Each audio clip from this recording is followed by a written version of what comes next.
to speak to you. Yes, I'm really excited about this. This is great. So we were just talking about how we met, weren't we? And I was just thinking, like, I mean, we met through mutual friends, and we were talking about opera, and I told you I was an opera singer, and then you said you loved opera, Yeah, yeah. and and then I also found out that you dabbled a little bit in the piano, and I was like, well, so do I, like dabble, and we both were like finger dabble. And But neither, we established that I was much lower in standard, obviously. We just do have to reiterate this. no, I don't think so. Not when it comes to the piano. I'm a finger person. I know that you put both your hands on. So I try. let's just say that neither of us are Liberace. Let's put it Yes. that way. Oh my gosh. But it is wonderful. I mean, I was thinking today about, it's, I get so many people on the show that are from different walks of life. And, I was thinking to myself that it is time that we had somebody who, had a love of animals and, and who was a vet that could really identify with other people who had animals and maybe a tiny bit worried about, or a little bit anxious about them as well. Because I know, Yeah, yeah. I know that they have so much. I don't know if weight, but they're like part of the family, people. Yeah, they are. And these are quite uncertain times. So I think it's great that you've got this show purely so we could just kind of create a sense of calmness for everybody in these really uncertain times. So Yeah, absolutely. So we're at 9:01. So hi, I am Nadine Benjamin, and I am the intuitive Verdi soprano. I am a certified NLP mind coach, a certified high performance coach, and I'm also a healer. And I'm also a professional international opera singer, and I love it. I love singing, and I have been missing it of late. But we have something in the workings that is going to be coming to you. So I remember I love championing, celebrating, and connecting people. And today we have the lovely Dr. Elise Robertson. She is a visiting referral service. She currently divides her time between clinical work, teaching, lecturing, and publishing within the subjects of feline medicine, endoscopy, and endosurgery. Hey, hello. it's really lovely, really, really, really lovely to see you. And once again, as I say, we are not medical doctors, as in, and either psychiatrists. So if you need somebody like that, please, please, please go and get the help you need. So, so, so important. And we champion it and we encourage it. So we'll put a few things in at the end of this comment section. Hey, morning, Susan. Morning, Lena. Oh, Lena is saying, good morning from me, my cats, Alfie and Mittens. Oh, Yes, this is great. so you've got the cats watching as well. Brilliant. I forgot to say, I didn't. We haven't said that actually you're a vet. Actually, that's what I should have said. Yes, I'm a vet. So please, can you tell us a little bit how, what happened? How did you become a vet? What got you interested in it? Yeah. So I think at the age of 5, I learned the word veterinarian. My mom taught me that word because she kind of found a word that defined that deep burning desire for me to want to work with animals. And ever since I learned that word, I was like, that's exactly what I wanted to do. And interestingly enough, I wanted to be a cat vet. And at that stage in the late 70s, early 80s, no one really thought about cat vets. And during my kindergarten graduation, my grandmother got me a cat. And funnily enough, I'm moving house at the moment, so I'm packing boxes, and I found this picture. Oh. Oops. So that's me with the gift that my grandmother gave me, just to encourage me to be a cat vet. So yeah, and I think it's quite important to have inspirational people like that to really encourage that deep burn that you have to want to pursue something. So yeah, that's where it all started. And then fast forward to university, still wanted to be a cat vet. Yeah. And I ended up graduating with my first degree probably when I was about 21. Yeah. Still wanted to be a vet, and I didn't get accepted to vet school, funnily enough, from the university I graduated from, which was Colorado State University. At that moment, I felt crushed. I was just like, what am I going to do with my life? I've worked so hard since 5, wanting to be a vet, and now what? And that's when the Royal Veterinary College at the University of London contacted me and said, would you like to join our program? I thought it was a scam, but I was like, why not? I have nothing to lose. So I applied and I got accepted to the Royal Veterinary College. So in 1998, I moved to this country, and ever since graduated, and I've been a vet since. So that's kind of my story crunched down into a little segment.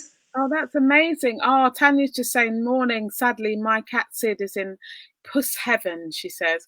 Oh, Tanya, I'm so sorry. Sending you so much love. But glad you could be here with us this morning. Yeah, thank you. So can I say, what attracted you to feline cat or feline medicine? You know, what attracted you to that? I think out of all the animals, cats are very solitary, very secretive, and they are quite enigmatic compared to the other species. So I think it creates more of a challenge trying to figure out what's going on with them at the physical level and also psychologically. They're a really fascinating species. And I think for me, I need that deep mental stimulation to try to figure puzzles out. And cats are certainly a puzzle. They're like dogs, where dogs tell you something hurts or I'm ill. They'll tell you quite early on in the disease process, where a cat, you don't find out till quite late on in the disease. And I think with that, I was quite fascinated by the psychology of why that happens. And I think out in the wild, cats being predatory animals, they need to mask illness. Otherwise, they're going to go down as prey, if you will. So I think that's quite fascinating, taking on the natural instinct into a domesticated situation. I find that really fascinating. So that's what got me interested. Oh, wow. That's amazing. I'd never even think of that, you know. So now in your specialism with feline cats, does that also mean lions and tigers and bears? Oh my!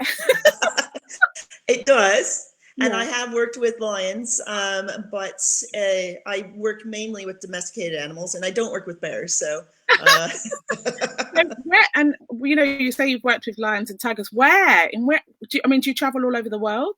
Yeah, so I do a lot of international work, but funnily enough, the lions I worked with here in the UK was down in Howlett's Zoo. So, yeah. Oh, wow. Oh my God. And as a vet, I mean, do you have to do operations as well and all of that? Yeah, so I'm what we call a minimally invasive surgeon. So I do a lot of endoscopy. So that's taking cameras down the throat or in various places. But I also do keyhole surgery, and I find that works really well with cats because it's a very minimally invasive intervention, and they recover extremely well. So they're able to go home usually that same day after the procedure, unlike traditional methods where it's quite invasive. They have to be in hospital settings for a long time, and that creates a sense of stress for cats. So I've really fell in love with minimally invasive interventions just because it meshes quite well with the psychology and the natural instinct of a cat. So, yeah. Oh my goodness. It's so lovely to hear somebody just have this real care and love for this species. It's like it's quite interesting. I've only ever heard about cats as, you know, people that just really love them and they go home to them and they give them a cuddle, and I've never heard somebody talk about cats in this way. It's, for me, it's really interesting. You know, Fantastic. I'm so intrigued. I really am so intrigued. So, and if you have any questions, everybody, if you feel like there's a question that you want to ask, please write it down. Okay, so we've got Marjorie already, who says, hi, Nadine, our 2 Burmese cats, Jacob and Hetty, who love our isolation and having us around all the time. Looking forward to hearing the program. Oh, thank you, Marjorie. Brilliant. So have you noticed that? Would you say that would be a thing then, that the cats having their cat owners at home all the time, that's a good thing? Well, it's very interesting you say that. Cats are naturally considered solitary animals, except for, I suppose, lions, which are in prides, but the majority of cats actually are solitary. So I think, yes, they do like that interaction, but they also appreciate having that independence and space. And I think that's quite important, especially when we're in what we consider lockdown, to keep and maintain that sense of routine for the cats, but also give them that space to display their natural instinct of being solitary. Yeah. Well, does that make cats the most easier to look after? They are quite independent, and I think that's why the popularity in cats has really increased, especially in urban areas. And I suppose in our fast-paced world, they are quite independent in the fact that you can get a cat flap and they can become indoor-outdoor cats. So you don't need to take them for walks. And I think they are quite adaptable as well, provided you give them routine. I think they are quite adaptable animals, and also very sociable too. So so could you tell us then, like, what could we be saying to, as people are, looking after their cats in this time? What things have you noticed during this period? I think the main issues that we're getting through, that at least phone calls to the veterinary clinics, are cats, for instance, people are noticing that, for instance, they're over grooming, or they're having signs of cystitis. And I think it's because maybe people are confining them, and also the kids are home more often, and so their sense of routine is really disrupted. So I think then what they do is they display signs of stress as inappropriate urination, or they almost display their stress behaviors by projecting onto something else. So over grooming is a soothing type of stress behavior, but in effect that can cause some problems. So I think those are some of the main things that we're seeing coming through the clinics. Okay.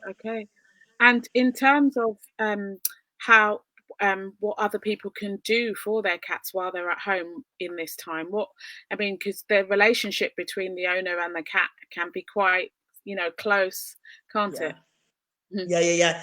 Cat owners are very, excuse me for saying this, cat owners out there, but cat owners are very different to dog owners. And I find that a very positive thing. We are very interconnected as cat owners with our cats. And that could be a good thing, but also that can work against us in our relationship with cats. So I think if you disrupt their routine, that can potentially cause a problem. So if we're finding that we're at home more often and we're feeling a sense of stress, oftentimes we seek soothing behavior by perhaps wanting to project our love to someone else. And that could be a cat. But by doing that, that's giving too much attention to the cat, and that can in fact provide them more stress, or it causes more stress. So I think we need to be very careful about, if we're feeling stress, projecting that onto the cat, that can cause more problems than what it's worth. But cats are always also really great for comfort as well, aren't they? Because they are. They are. So provided we keep their routine and not, put ourselves into because basically their home, we're living in their home. So we have to remember that. So I think by, putting our stresses onto the cat's not fair to them. So we have to be very mindful of that. So because you're a cat owner as well, aren't you? We should say that you are also a cat owner. So you're being very mindful yourself, aren't you? Absolutely. Because there's times where I'm feeling a little bit stressed and I'm like, well, Eric will help me. Find Eric, he's pushing me away. I'm like, oh, come on, I really want to give you love. That's obviously the wrong thing to do. Yeah. So you were saying to me at some point that people are turning up at veterinarian surgeons and getting quite impatient with the vets. Is that right? Yeah, I think during these uncertain times, I think we need to be quite mindful that everybody, although we are not necessarily in the same boat, we are all weathering the same storm in these really uncertain times. And that certainly applies to our veterinary profession. A lot of clinics are working with a very skeletal system. So we've got very few staff members trying to manage this almost a similar type of caseload. So we're receiving a lot of phone calls for more routine things. And we can't really cater to that volume of routine things. And what that means is worming and flea control, vaccinations, and neutering. Although we may be able to do that in the next few weeks or few months, we just need to be mindful that we can't do that right now because we're going by government guidelines and also our governing body guidelines of what's considered urgent. So I think when people are calling through for non-urgent things, just be mindful that that's causing just another level of stress for the veterinary clinics that are just trying to manage, because a lot of people are being furloughed. And of course, again, as I said, we're working with very small teams. So hopefully we can just pass on that sense of compassion across the board to everybody. Yeah, I think there's been varying amounts of that, hasn't there, in different sectors, and it's just, you know, being mindful, isn't it, and just having that sense of mindfulness. Yeah. Absolutely. Yeah. So I know that you're really passionate about mentorship, and you were saying that you're really, really passionate about mentorship, especially of other vets. Would you, you know, I really, really identify with that because I run Everybody Can, which is also a mentorship program for artists. So please tell us a little bit about that. Well, it's quite interesting how I fell into that part of my career. I found that when so I'm quite a non-mainstream type person. So even though I'm in an industry, I always like to explore outside of the box. And that's kind of how I got into minimally invasive surgery. So within feline medicine, which is almost kind of a splinter group, if you will, of veterinary medicine, within feline medicine, I almost kind of splintered out of that and trialed minimally invasive surgery. And then by doing that, by telling people about my excitement about that, I almost fell into teaching because people wanted to learn more about it. And then by teaching, I almost felt like I was siding with people because I think they understood the frustrations of not being able to provide the best care for the patients. So I ended up getting into teaching and did my fellowship in higher education. So I've got a teaching degree with this. And by doing so, I started lecturing around the world, so at congresses, but also within universities. And just seeing people's eyes light up when they learn something that really can help benefit their lives has been almost, it fuels me. I love it. Just reigniting that excitement again for something that they truly love. So I found that our contemporary education systems, we've got a lot of students, I suppose, per class, per graduating class. So you may not necessarily get that depth of mentorship that you probably did, 15, 20, 30 years ago with smaller classes. So finding that a lot of the new graduates coming out feel a little bit exposed and a little bit uncertain. Again, that's where I want to capture them before they go down the route of feeling a bit disarmed and almost leaving the profession because they feel a bit uncertain about whether they made a wise decision. And you almost want to relate at a very deep level. I've been there, I've done that. Here, let me help you circum this particular obstacle because you can make it. And I think if you have that three-dimensional approach with mentorship, you really see someone flourish and bloom. And then they almost take on that same message as a messenger, if you will. Yeah, I really believe in that because, like, I know that once I've mentored someone, they actually then pass it on.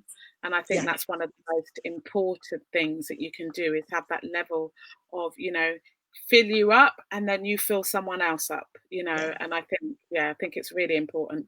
And I know that in days gone by in traditional times that, there was this sense of, passing on skills in apprenticeships and things like that. And, I think carrying that on, especially we get to keep some of the skills that sometimes get lost as well. Yeah, absolutely. And I mean, for instance, where I am, I would never have been in my position without mentorship.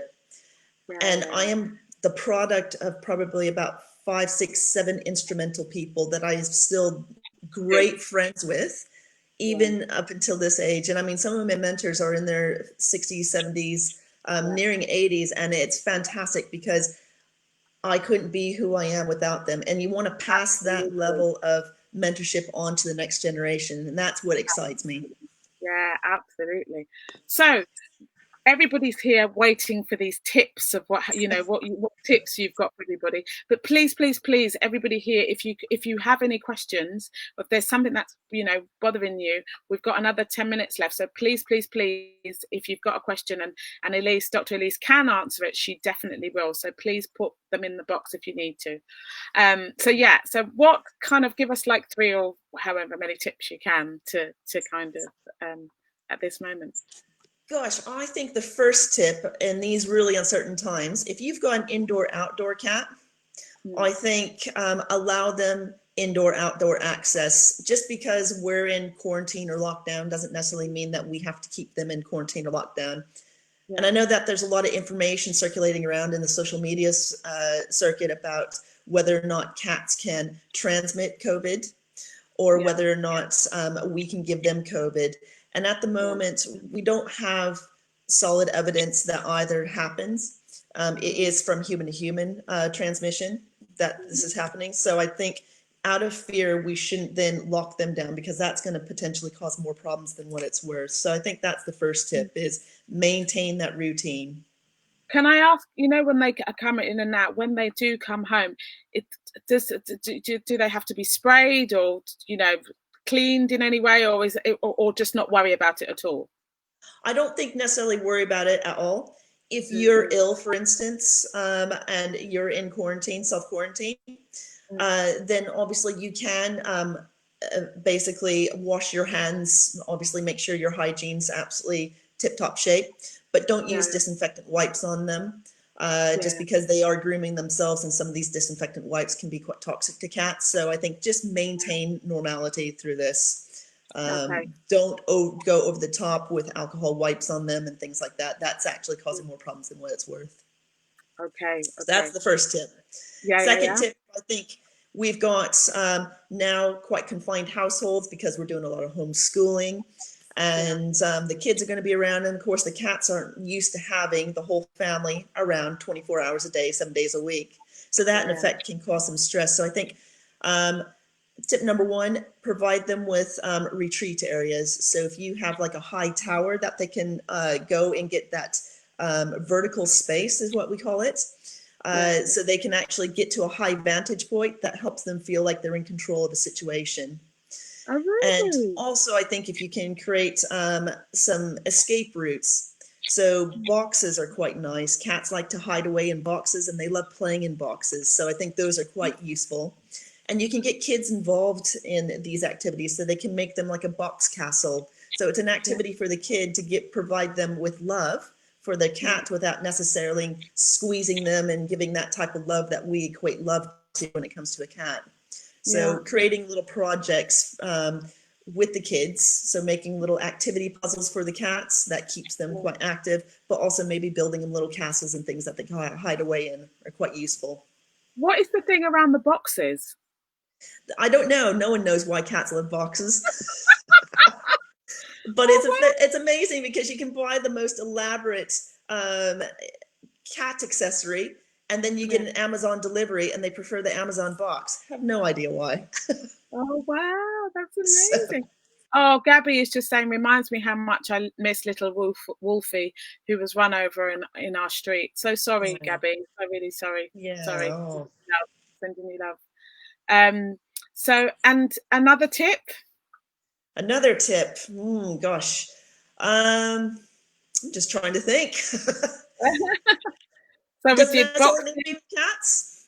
Pardon? I think, does it necessarily need to be with cats? Tips? No, it could be any tips. I think also treats. That's the other thing. We just need to be mindful about how much we're feeding the cats during quarantine. And I think if we are going to give them treats, what I really encourage you to do is maybe make cat puzzles. Cats are really involved in displaying predatory behaviors. So they want to hunt and they want to have constant activity. So a simple thing is you can potentially get, for instance, an old Evian bottle, and put some little holes in it, put some cat biscuits in it, and then roll it around, and that's a little activity puzzle. So basically, as they play with it, the biscuits will come out, and then they eat that. So instead of freely giving them treats, make them work for their treats. Oh my gosh, I love that. That's amazing. Lena is saying, Christmas is saying that Alfie loves to climb into bags. Yes, absolutely. Be a little bit careful. Make sure they're not plastic bags, but paper bags, absolutely. Those are great. And I think during these times, toilet paper is very popular. Keep the rolls. Because what you can do is stack the rolls together and take them around, and then you can put little pieces of food and activities. So basically cats have to put their hands through it. or their paws, I should say. And so Yay. that creates a sense of activity for them. So it keeps them amused. Oh, amazing. Oh, thank you so much. It's just so lovely to have somebody talk about something that I'm absolutely alien to, because I don't own any cats, and everybody knows that. But it's just so lovely to have somebody share on another topic that is sometimes worrying people at this time. You know, do you have any final thoughts that you'd like to leave with us? It doesn't have to be about what you do. It can just be any final thoughts. I think the main thing is let's just be empathetic and compassionate to everybody. I think that's a theme that we can apply to not only our profession, to each other in the supermarkets even. Just in these really uncertain times, everyone's really scared about the unknown. I think embrace the unknown. We shouldn't go back to life as normal. That was very abnormal. Let's embrace this and try to recreate what a normal should be like that we're very comfortable with. Yeah, I mean, I do think it is about recreating our own life system at this point, and letting go of what needs to be let go of, bringing in what needs to be brought in, the connection, the love, the care, you know, the rest, which, you know, is so important, you know. Marjorie is just saying, great idea about treats. Our cats are getting older, but love going outside less. Yeah. So they like to be at home more as they get older. Is that right? Yeah, I think sometimes cats, as they get older, they might start having some degree of osteoarthritis, which is inflammation of the joints. As you get older, they're less mobile. So they may be less agile outdoors. And also, there may be a little bit more competition to outdoor space, depending on if you're living in a rural or urban area. So fighting for that space, the cat might feel safer being in their core territory, which is your home. So that might explain that. So simple things to encourage activity without putting too much stress on the joints is, you know, you can use like a little fishing pole with one of those stuffed fish on the end with catnip. Just get them active and in your home, and that will help with the bonding as well with the pet and the cat owner. So. Oh, thank you. Oh my gosh. Well, how can we find you actually? How can everybody find you? Well, probably the more engaged way would be my Instagram. So I'm on Dr. Elise Robertson on Instagram, and that kind of highlights my travels throughout Asia, because I do a lot of work out in Asia as well here in the UK. And so I try to keep that up to date with information about not only travel, but also for vets. And then also I've got a website, www.felinevet.net. So if you've got any questions or concerns, or if you're looking for a referral, then you can certainly contact me via my website. Yeah, because when you say referral service, you actually go to people's homes and you go to different veterinary surgeries, don't you? Not necessarily their homes. So basically, referral entails if there's a complex case and you want to have a feline vet take a look at this case, if you just ask your veterinary surgeon for a referral, they'll contact me, and then I go to that veterinary surgery and I see the case. Okay, so, thank you. And that just eliminates the stress of travel to distant referral centers because you stay in your own local surgery that you're familiar with, the cat's familiar with. So it eliminates the car travel and also the travel to a place that both the pet owner and the cat are very unfamiliar with. Yeah.